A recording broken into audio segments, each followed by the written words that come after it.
I want to take you now to Joint Base Meyer-Henderson Hall, where President Biden is delivering his final remarks as Commander-in-Chief for the U.S. military. To the Continental Army, still astonished by their victory and by their unity, Washington asked, and I quote, "Who that was not a witness could imagine the men who came from different parts of the continent would instantly become one patriotic band of brothers." That's what you are, one patriotic band of brothers. Vice President Harris, Jill, Doug, Secretary Austin, Secretary Brown, two of the best decisions ever made in my career, I might add. Service secretaries,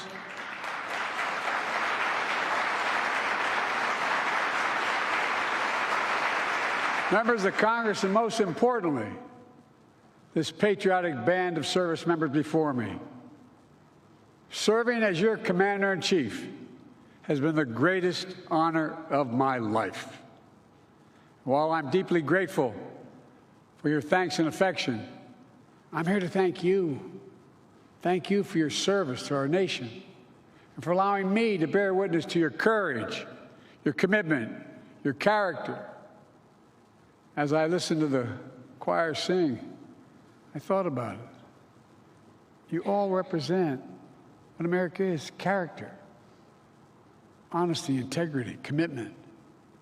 Like Washington, you've left me astonished, and I mean it. Over the years, I've frequently seen you in action in war zones in Bosnia, Baghdad, Fallujah, Kabul. I was going to bore the hell out of you, but Helmand, Kandahar, and other places.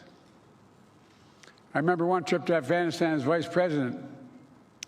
I was at a forward operating base, Wardak Province, which is in eastern Afghanistan. I was asked by a commanding officer to pin a Bronze Star on a soldier for his heroism. The soldier's teammate was hit while driving in a Humvee. And this soldier did everything possible to rescue his colleague from the burning flames. But when I went to pin the medal on him, the soldier looked at me and said, "I don't want it. I don't want it. He died. I don't want it." And in that moment, all I could think about was the incredible courage and humility and moral compass that this soldier had, that all of you have. This is not hyperbole. You are simply the greatest fighting force in the history of the world. In the history of the world. That's a fact. That's not hyperbole. That's a fact. And there's never been a time in history when we've asked our military to do so many different things, so many places, all at the same time. And I want to be clear. You've done all these missions with strength, and maybe even importantly, with integrity.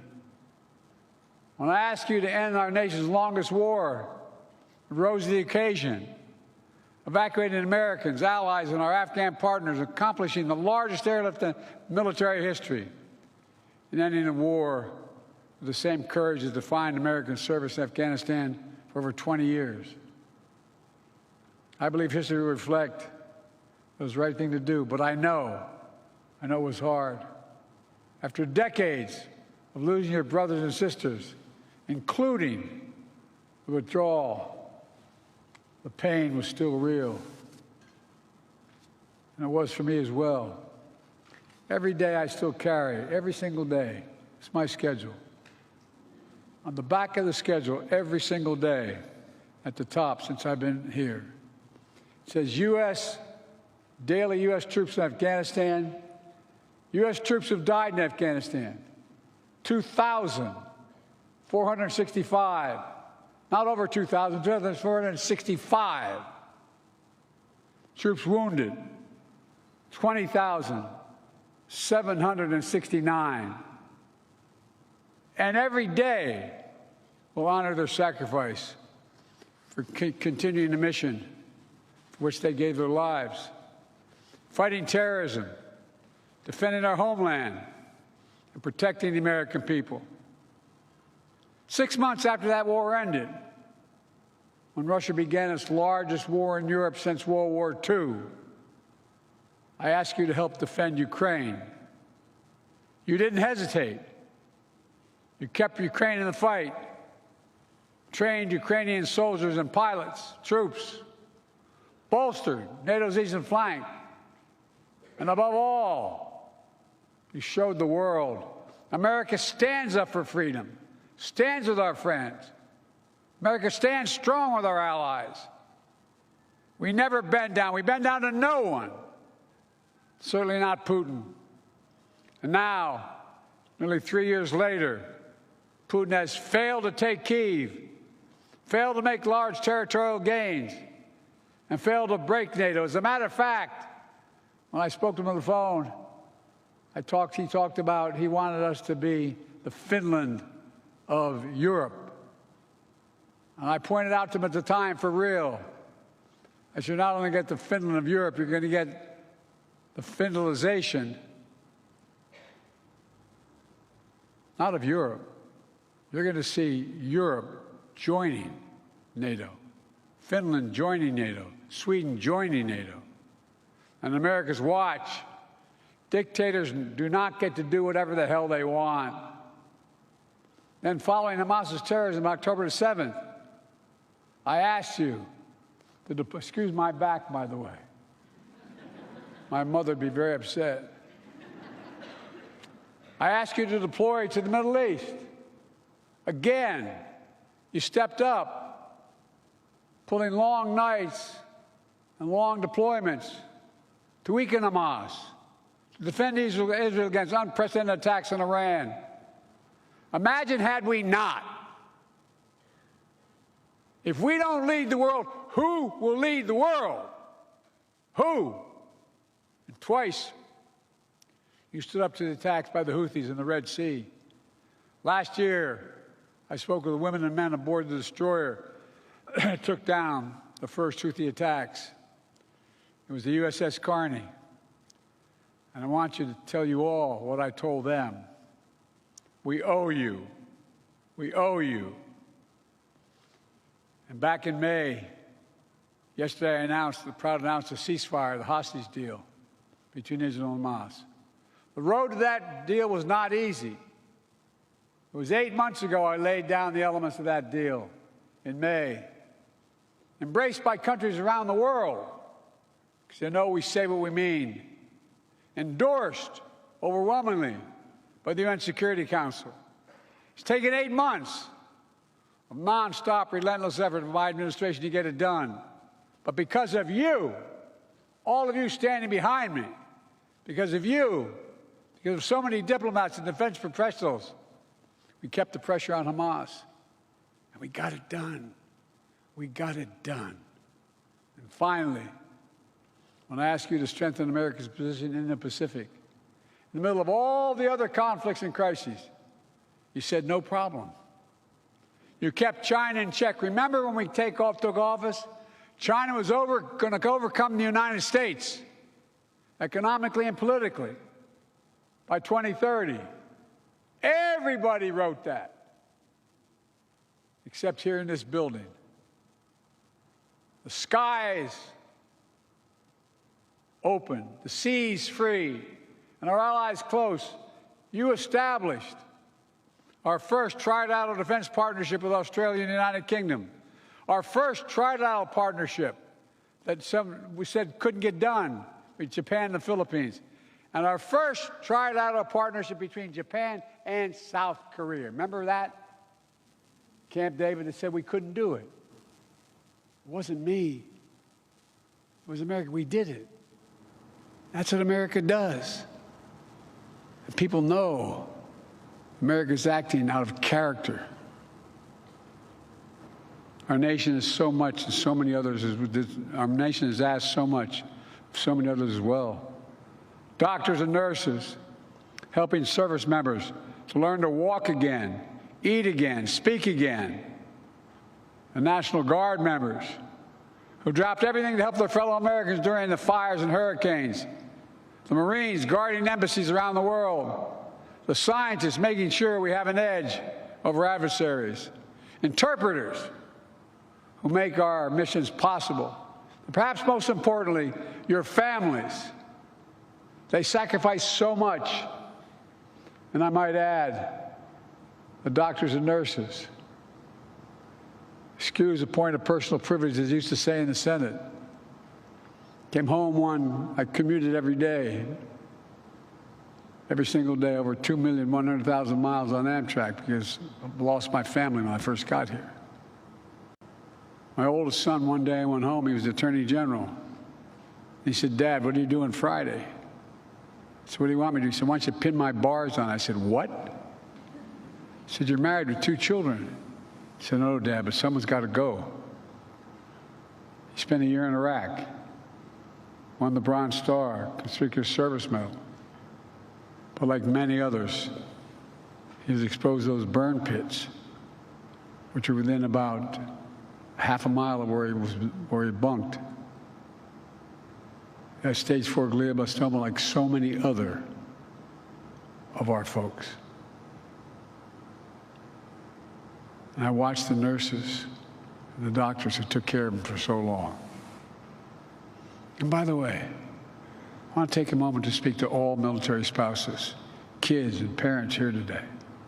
Most Americans never see the sacrifices that you make every single day. They'll never see all those holidays and birthdays with an empty seat at the dinner table because mom or dad was deployed. They'll never see all the moves you had to make to new states, to new schools, to new jobs. But I see it, and Jill saw it. She made it her life's work. She's done everything big and small, from helping military spouses find child care and build their own careers, by hanging photos, employed moms and dads outside classrooms of those National Guard folks.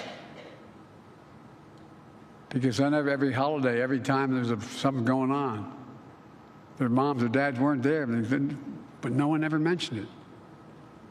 She started getting in every classroom in America to put a picture of an employed mom or dad outside the classroom. Even this morning, she held an event for joining forces, an historic White House initiative to support military and veterans' families. Because as the poet John Milton wrote, they also serve who only stand and wait. They also serve only stand and wait. So for the last time as Commander-in-Chief, I want to say thank you, thank you, thank you to all the families. We owe you.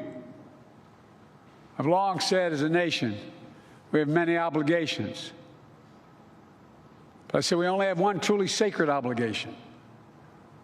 That's to prepare those we send into harm's way and care for them and their families when they come home and when they don't. Over the last 4 years, Kamala and I have worked to make good that obligation. We passed more than 40 bipartisan laws to support you, including something that I felt so strongly about, the passage of the PACT Act. We drafted that law and we passed it. Now, it's already helped over 1 million service members and their survivors, their children, their access, everything from college to health care. These people were exposed to toxins. In my generation to Agent Orange, my son's generation to burn pits.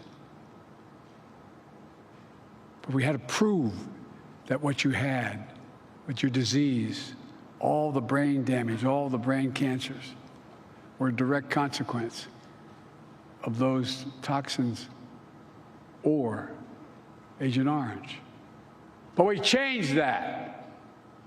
And I want to publicly thank the 9/11 Commission, all those folks, all those firefighters who were so badly, badly damaged because of the fumes and the toxins associated with the 9/11.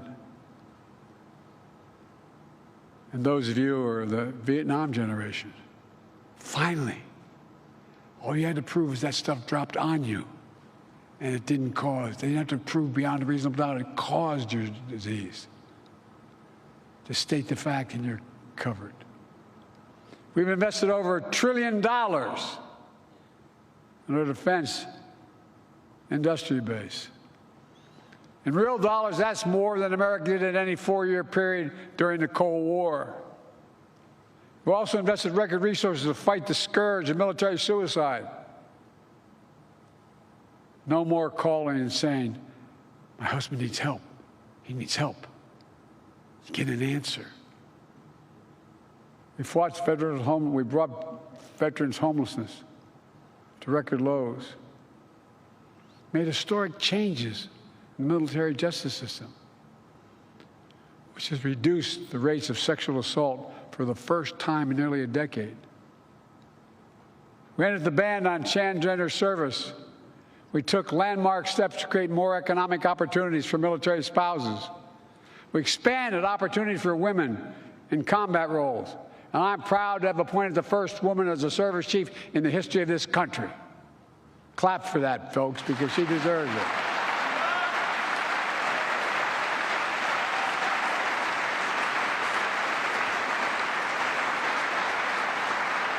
I don't know about the rest of you guys, but the women in my family are a hell of a lot smarter than the men in my family. Look, if there's one thing I hope to take away from today, it's this.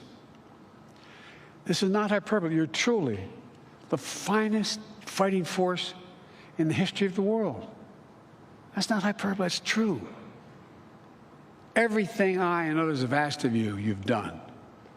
You've done with honor, commitment, grit, and guts.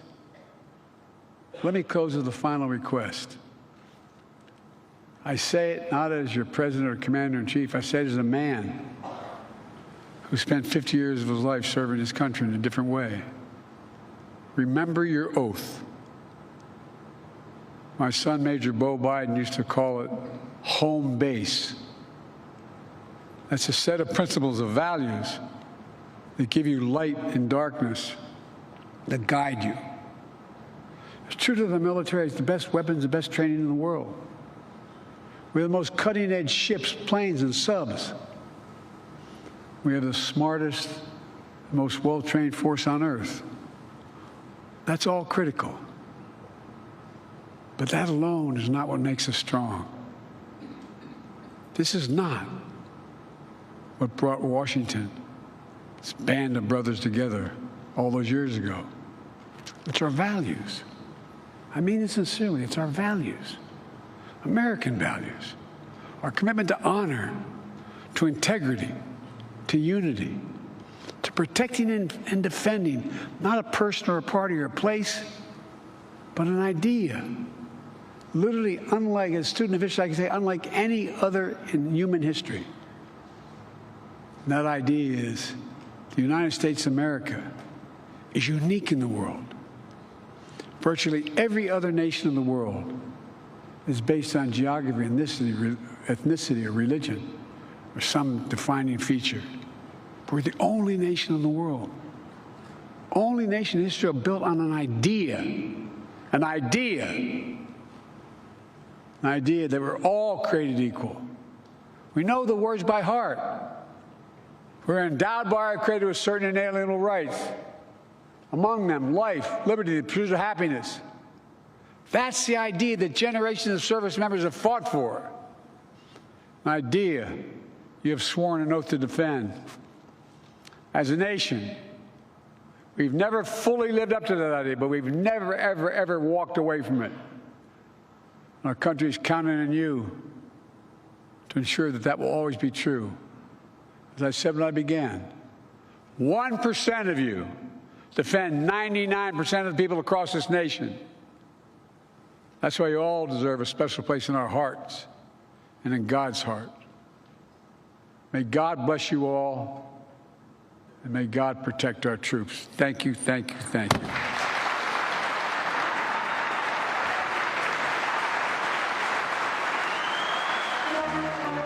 We've been watching President Biden speak for the final time as Commander-in-Chief before the Department of Defense, and he commended the courage and moral compass of members of the military, called our military the greatest fighting force in the history of the world, commended them for training Ukrainian pilots and troops and showing the world America stands up for freedom and stands with our friends. He said, quote, "We bend to no one, certainly not Putin." And he asked, if we don't lead the world, who will? CBS News senior White House correspondent Weijia Jiang joins us now for more on this. Weijia, what were your takeaways? Well, Lindsay, I think there was a lot of overlap between this speech to the military and his foreign policy speech that we've heard, along with other bits and pieces when he talks about that foreign policy and diplomacy and America's place on the world stage, because obviously it is the Department of Defense and the U.S. military that is required to carry out any policy decisions that any administration makes when it comes to the troops being on the front lines, to helping our allies. And I think he really punctuated that. And really, this was just an opportunity for the president to say thank you and to express his sentiment toward the military and to use his personal story to really try to connect with these service members one more time and remind them that he is coming from a place as not only the commander-in-chief, but also as a father of a military veteran who ultimately lost his life after serving. And so, as we have seen many times with President Biden, he weaves personal anecdotes into his speeches, and this one was very touching because it was about his son, Beau. And so I think we will see more speeches from the president, at least 2 more, before he officially leaves office. But this is a very critical one, considering how much emphasis he has put on his work to really solidify America's place on the global stage again, Lindsay. There was one moment where the president seemed to misspeak. He was talking about, I believe, Ukraine and Finland and NATO. I mean, did that strike you? Were you kind of following what he was saying? I'm not exactly sure what part you're talking about, but he did talk about bolstering NATO and the fact that Finland and Sweden joined under his watch because he had put so much effort into making sure that that defense group was stronger than ever before. So I have to go back and listen to see if I heard what you did, but I know that that was a big piece of his presidency that he is proud of when it comes to defending Ukraine. Okay, I just had a hard time following that particular section, but thank you so much for explaining that to us. Weijia Jiang, appreciate you. Sure.